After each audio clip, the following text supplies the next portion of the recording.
This is Cavs!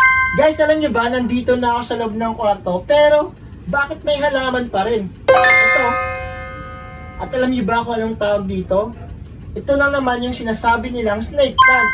At meron din siyang scientific name mga guys.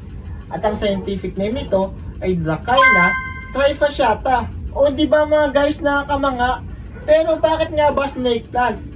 Snake plant dahil yung dahon nito ay nilantulad sa balat ng ahas. Tsaka mga guys, nakakatulong daw to sa ating kalusugan.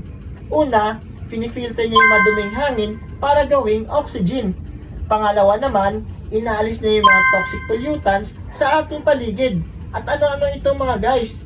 Una, carbon dioxide, benzene, formaldehyde, xylene, trichloroethylene, at toluene. O di ba mga guys, nakakamanga? At hindi lang yan mga guys, kapag daw kayo ay allergy sa alikabok, sila din daw ito ay makakatulong. Dahil naglalabas sila ng oxygen na may kasamang moisture. Grabe na talaga to, parang gusto ko na tong iuwi sa amin. Uy, bahay nga pala namin to mga guys. So balik tayo sa topic mga guys.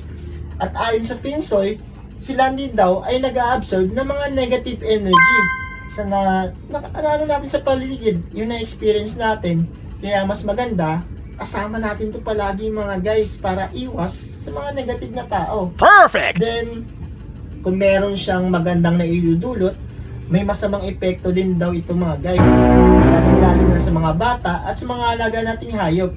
Dahil kapag nakain nila to, maaari silang makaramdam ng pamamanid o kaya naman, pamamaga ng kanilang dila na posible itong ikamatay. Kaya para maiwasan, ilayo na natin ito sa kanila mga guys.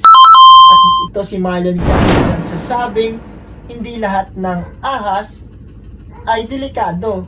Yung ibang ahas naman, sinasadya nating dalhin kasama sa kwarto para sa ating kalusugan. Pero guys, wait, there's more.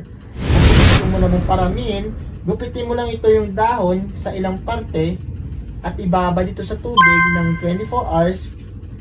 Then after nun, itanim mo, ay mabubuhay pa rin.